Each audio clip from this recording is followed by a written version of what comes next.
చిక్కడపల్లి పరిధిలోని వీఎస్టీలోని అన్నపూర్ణ బార్ సమీపంలో ఓ గోదాంలో జరిగిన అగ్ని ప్రమాద ఘటనపై మంత్రి తలసాని శ్రీనివాస్ యాదవ్ ఆరా తీశారు. ప్రమాదానికి గల కారణాలను అధికారులను అడిగి తెలుసుకున్నారు. వరుస ప్రమాదాలు జరుగుతున్నా వ్యాపారుల్లో మార్పు రావట్లేదని మంత్రి ఆగ్రహం వ్యక్తం చేశారు.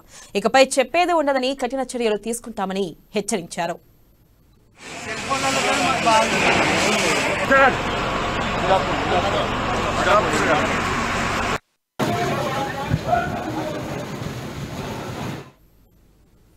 ఒకరి కారణంగా ఇతరులకు నష్టం జరుగుతుంటే ఎవరూ ఆ నష్టాన్ని భరించే పరిస్థితుల్లో లేరని ఇప్పటికైనా వ్యాపారస్తుల్లో మార్పు రావాలన్నారు. ఇప్పటికే అగ్ని ప్రమాదాలపై కమిటీ ఏర్పాటు చేశామని హైదరాబాద్లో విరాది గౌడౌన్లు నిబంధనలకు విరుద్ధంగా నడుస్తున్నాయన్నారు. వేసవిలో మరిన్ని ప్రమాదాలు జరిగే అవకాశం ఉందని తగు జాగ్రత్తలు తీసుకోకపోతే కఠినంగా వ్యవహరిస్తామని మంత్రి తలసాని హెచ్చరించారు.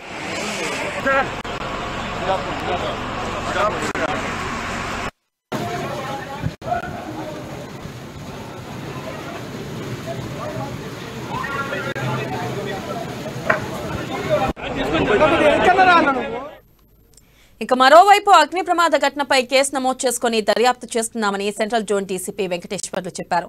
సుమారు ₹1 కోటి ఆస్తి నష్టం జరిగినట్లు అంచనా వేసినట్లు తెలిపారు. నిబంధనలకు ఉల్లంఘించిన వ్యాపారులకు నోటీసులు జారీ చేస్తామని జీహెచ్ఎంసీ అధికారులతో కలిసి అక్రమ గోడౌన్లు గుర్తించి నోటీసులు ఇస్తామన్నారు.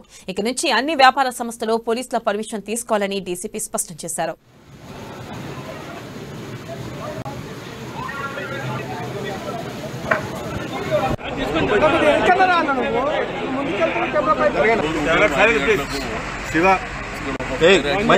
మంచి పట్టుకోరా బాబు. దీంట్లో ప్రధానంగా టెంట్ హౌస్ కానీ డెకరేషన్ గోడౌన్ విధంగా అంటే జరిగిన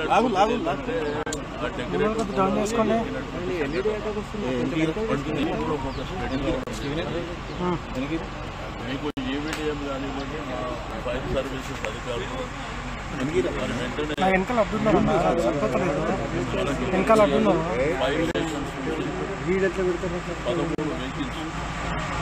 మరి వెంటనే ఇక్కడ మంటలు ఆడుకోవడమే కాకుండా లక్కీలు ఏంటంటే ఎవరు లేరు. అయితే దీంట్లో ఇక్కడ ఉన్నటువంటి ఏసీపీ గారు సిఐ గారు కూడా వెంటనే ఇక్కడికి రావడం, మరి ఉదయమే నాకు మా ఎమ్మెల్యే గోపాల్ గారు ఫోన్ చేసి ఇలా జరిగింది ఉదయమే అని చెప్పి వారు చెప్పడం జరిగింది.